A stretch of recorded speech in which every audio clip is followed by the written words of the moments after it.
Across the Star Wars galaxy, it's easy to think villainy is all about lightsaber duels and blaster shootouts, but some of the deadliest threats never fight themselves. They run entire criminal empires with cold, calculating minds. Dryden Voss is one of those figures, a syndicate CEO disguised as a refined socialite. Let's step aboard his luxury yacht to see how he uses charm and terror to rule Crimson Dawn. Dryden Voss isn't your typical hot-headed gangster waving guns around. He's the polished public face of Crimson Dawn, around 10 BBY, operating from his yacht, the First Light. Think less street thug, more corporate CEO wearing scarred red face paint, while Maul pulls the dark strings behind the scenes. Dryden keeps the wheels turning, hosting elegant parties where senators and smugglers mingle like old friends under his watchful gaze. Here's the kicker. His genius lies in fusing high-class respectability with a trophy wall full of reminders about what happens when you cross him. Walking into one of his soirees is like attending a cocktail party hosted by a man who casually brandishes deadly punishment for disloyalty. Keeps everyone real polite. But Dryden doesn't get his hands dirty every time. He's a master at outsourcing risk. Using proxies like Han Solo, Kira, and Tobias Beckett, he maneuvers through dangerous operations with plausible distance. If a gambit blows up, he's far enough removed to keep running the show. His biggest mistake? Misjudging Kira's loyalty. Dryden sees her as devoted, but she's playing a longer game. That blind spot proves fatal when she kills him and seizes control, taking Crimson Dawn to darker heights under Maul's direct thumb. But if you think Dryden's fusion of style and menace is impressive, wait until you hear about the galaxy's deadliest freelance killer from the Outer Rim, Cad Bane. Most bounty hunters who go up against Jedi have a simple strategy: shoot and pray. Cad Bane looked at the most powerful warrior monks in the galaxy and thought, I can engineer my way around that. And the terrifying part is, he was right. Here's the thing about Bane. He's not just a good shot with a nice hat. He's a scientist. Every piece of equipment on his body exists because he asked a specific tactical question and then built the answer. Rocket boots? That's his solution to telekinesis. A Jedi can't force push you into a wall if you're already changing altitude at unpredictable intervals. Breathing apparatus? Counter to force chokes. Wrist-mounted flamethrowers, cables, concealed blasters, all reverse-engineered from studying how Jedi actually fight. But the gear is only half the equation. Bane designs missions the way a chess player designs traps. Hostages, deadman switches, explosive failsafes, all positioned so that the correct Jedi response, the compassionate one, is also the tactically suicidal one. He weaponizes their ethics against them, and every successful job he pulls proves something dangerous to the entire galaxy. Jedi can be beaten by a regular person with a plan. That erodes their mystique. It emboldens criminals, separatists, and opportunists everywhere, which is, exactly what Palpatine wanted. His blind spot? He's a one-man operation who starts believing his own legend. No equal partners. No contingency for when the numbers overwhelm him.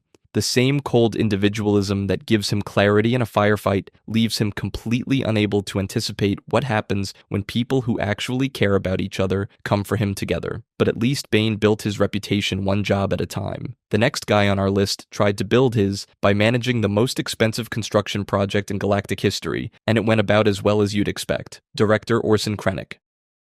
Here's a guy who spends roughly 20 years managing the single most complex engineering project in galactic history, and his reward is getting vaporized by his own creation. Which is, not ideal. Orson Krennic is the head of advanced weapons research. His job, take a battle station over 100 kilometers in diameter, make its Kyber crystal superlaser and hypermatter reactor work together without blowing up prematurely, and do it while half the galaxy is trying to sabotage you. The Death Star isn't a bomb someone slapped together in a garage. It's a moon-sized fusion of impossible logistics and raw ideological terror, and Krennic holds it all together for 2 decades. That's his genius. Not a single brilliant move, but the sustained orchestration of a megaproject most people couldn't manage for 2 weeks. He also manipulates Galen Erso, a pacifist genius, into contributing by framing Kyber crystal research as benign energy work. Hey buddy, we're just making clean power for everyone. Totally not a planet killer. Promise. But here's where it gets tragic. Krennic is a technocrat who thinks engineering prowess is the same thing as political power. It isn't. Tarkin watches him build the whole thing and then just takes it. Vader treats him like middle management. He builds the most terrifying weapon in history and can't even get his name on it. His biggest failure?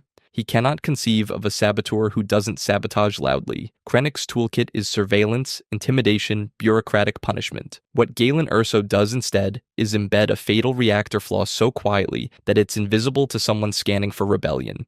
It doesn't look like resistance, it looks like compliance. The galactic impact is undeniable. Without Krennic, rule through fear of force is just a memo. With him, it's Alderaan turned to dust. And yet the stolen plans, the flaw Galen hid, become the rebellion's founding myth. He builds the thing that terrifies the galaxy into submission, and it becomes the thing that proves the Empire can bleed. But if Krennic represents the danger of building power you can't politically defend, wait until you meet someone who has zero interest in building anything at all, only in taking what others already made. Moff Gideon.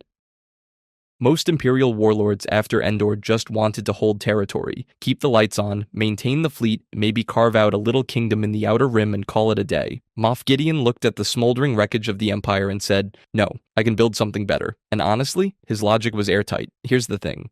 The Empire's biggest structural problem was always this: you cannot mass-produce Darth Vaders. The entire system depended on rare, uncontrollable Force users who might betray you at any moment. Gideon's solution was to engineer loyal Force-sensitive operatives from scratch. Take Mandalorian Beskar, the most resilient armor in the galaxy. Combine it with Dark Trooper technology, essentially unstoppable mechanical soldiers. Then inject Force sensitivity through cloning experiments using Grogu's blood. You end up with a super soldier framework that doesn't require a 1,000-year Sith lineage to produce, and it gets smarter than that. The Darksaber in his hands wasn't a combat weapon, it was a political grenade. He knew that whoever holds it has a legitimate claim to Mandalorian leadership, and by keeping it, he could prevent Mandalore from ever unifying into an independent power center. One artifact and an entire warrior culture stays fractured, that's efficient. But here's where Gideon's brain fails him. He treated Mandalorian tradition as an exploitable weakness, and Grogu as a blood bag with ears. He had zero framework for understanding that a foundling could inspire an entire coalition to kick down his door. Cultural bonds, found family loyalty, a Jedi showing up at the worst possible moment. None of that fit into his spreadsheet. The real kicker is what his experiments foreshadow: the cloning tech, the Force-sensitive tissue harvesting, the biological groundwork. All of it feeds directly into later projects. Snoke, Palpatine's return. Gideon wasn't just building an army. He was laying pipe for the next galactic nightmare.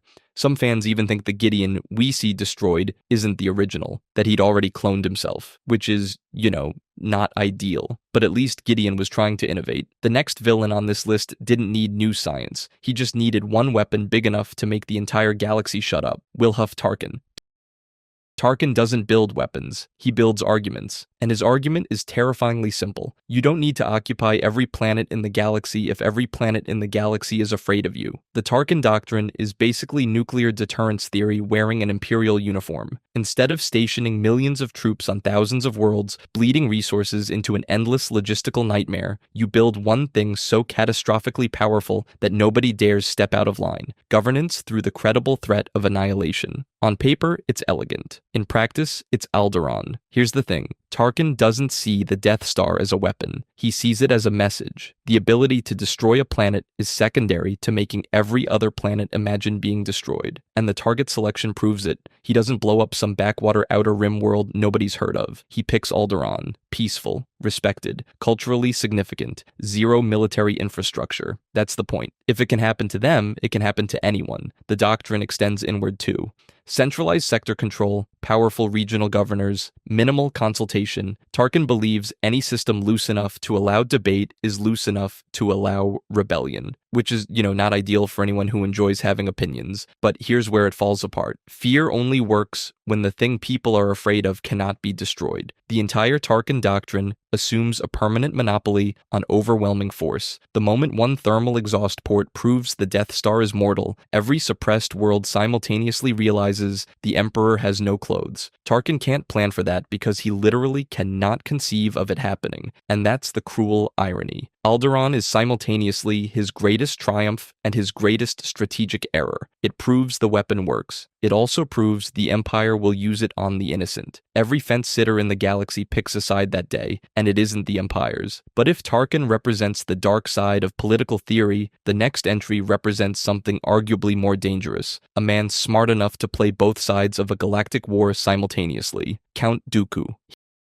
Here's the thing about Count Dooku. He had every reason to leave the Jedi Order. The Republic was corrupt. The Senate was bought and paid for. The Jedi had become complacent enforcers of a broken system. He saw all of this clearly, and he wasn't wrong. He's basically Qui-Gon Jinn if Qui-Gon had decided I'm going to burn it all down instead of trying to fix it from within. And the way he burns it down is genuinely brilliant. Dooku doesn't just start a war. He builds a war where it literally does not matter who wins. As Darth Tyrannus, he serves Sidious while simultaneously running the entire Separatist Confederacy as its head of state. He recruits the Trade Federation, the Commerce Guild, the Techno Union, all by leveraging their completely legitimate grievances. Meanwhile, the Republic's clone army was commissioned under Sith direction. Both sides, both armies, both controlled by the same two people. That's not strategy. That's a closed system. The Sith win regardless of outcome. Every campaign pushes the Jedi deeper into their role as generals, compromising their spiritual authority. Every crisis pushes the Senate to hand more emergency powers to Palpatine. The war itself is the weapon, and Dooku keeps it running. But here's where it gets tragic. Dooku genuinely believes he's a partner in this. He thinks he and Sidious are building something together. He never understands that the rule of two doesn't allow partners. It allows tools. The moment Sidious finds a better tool in Anakin Skywalker, Dooku becomes disposable. You can see it in his face during that execution scene. Palpatine says, "Do it," and Dooku looks at his master expecting intervention. It never comes. He was a placeholder apprentice running a placeholder war, and he dies realizing he engineered the destruction of the galaxy for a man who never intended to share it. All because a man with legitimate grievances chose domination over reform,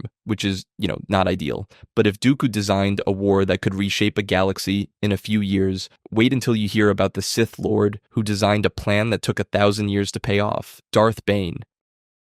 Every other Sith on this list owes their entire existence to one guy who looked at total annihilation and said, actually, I can work with this. The Jedi-Sith war ends with the Sith completely destroyed. Every single one of them wiped out, except Darth Bane. And instead of hiding in a cave and crying for a few decades, he performs an autopsy on his entire civilization. One question, why did we lose? The answer is brutally simple. Too many Sith, too much infighting, too much ego. Every time they built an army, they spent half their energy stabbing each other in the back and the other half being loud enough for the Jedi to notice. So Bane does something genuinely insane. He reduces the entire Sith Order to two people, one master, one apprentice. That's it. 1,000 years of revenge, carried forward by two-person cells operating in complete darkness. But here's what makes it genius rather than just desperate. The rule of two isn't a numerical limit. It's an evolutionary engine. Every apprentice must surpass their master to claim the title. Kill them or be killed. Each generation is, by design, more powerful and more patient than the last. He builds natural selection into the org chart. 1,000 years later, this process produces Darth Sidious, a Sith Lord so refined by centuries of incremental improvement that he dismantles the entire Republic from the inside without anyone noticing until it's too late. And the single greatest victory happens immediately. Bane makes the Jedi believe the Sith are extinct. For a millennium, the Jedi grow complacent and become exactly the kind of institution that can be hollowed out from within. Now, the blind spot. Concentrating all Sith power in exactly two people is an astronomical gamble. One bad apprentice, one premature death, and the entire 1,000-year project collapses with zero backup plan, which is,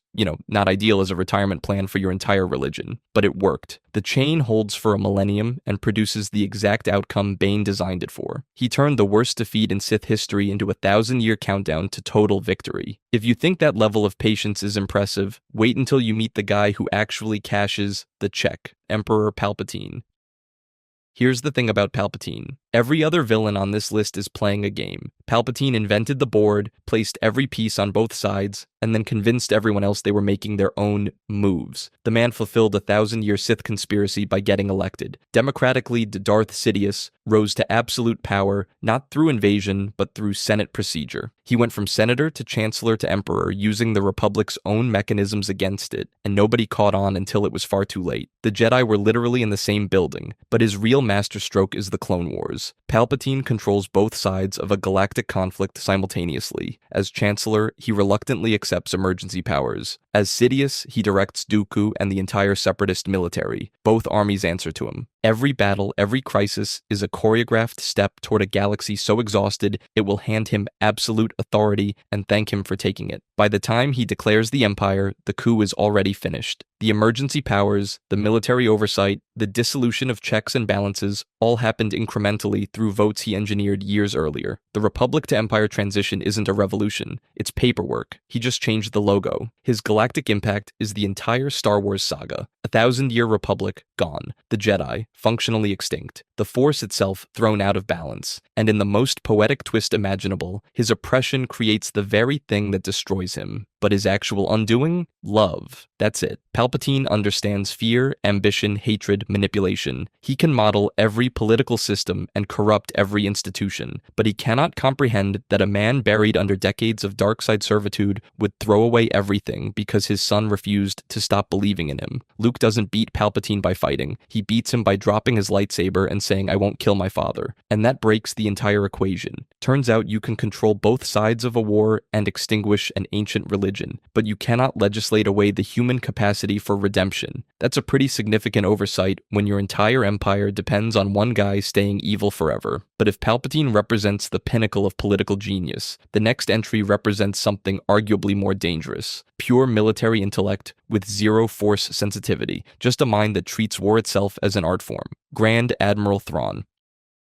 Here's the thing about every other villain on this list. They had advantages. Palpatine had the Force and a 1,000-year head start. Dooku had Jedi training. Tarkin had the biggest gun ever built. Thrawn had none of that. No Force sensitivity, no political dynasty, no superweapon. He had a library of alien art and a brain that could dismantle entire civilizations before breakfast. And he's the scariest one on this list. I can prove it. Thrawn's genius isn't one clever trick. It's operational art. The ability to integrate intelligence, maneuver, and technology across entire campaigns simultaneously. His signature move is using interdictor cruisers to generate artificial gravity wells that yank enemy ships out of hyperspace at predetermined ambush points. He literally rewrites the geometry of space travel into a weapon. You're not flying through hyperspace anymore, you're flying into his trap. But the part that makes him genuinely unsettling is the art thing. Thrawn studies the culture, philosophy, and aesthetics of his enemies to predict how they'll fight. He doesn't need a spy network when he has a sculpture. He reads your species' pottery and knows where your fleet will retreat to. That's not normal. That's not even fair. Tarkin builds a Death Star and says, "Fear will keep them in line." Thrawn studies a painting and says, "I already know what they'll do next." One of those approaches got blown up. The other nearly won the war. But here's Thrawn's limitation, and it's almost philosophical. He's a pure empiricist, operating in a universe where the Force exists. His entire methodology assumes that sentient behavior follows discernible, culturally rooted patterns. And it does, right up until someone acts on a prophetic vision or a desperate gamble that no rational actor would attempt. The Force doesn't follow patterns. It follows destiny. And destiny doesn't care about your beautiful tactical framework. That's what makes him tragic. The greatest strategist the galaxy has ever produced, and his one weakness is the fundamental nature of the universe he lives in. If you enjoyed this video and want to see more, click the video on the screen now.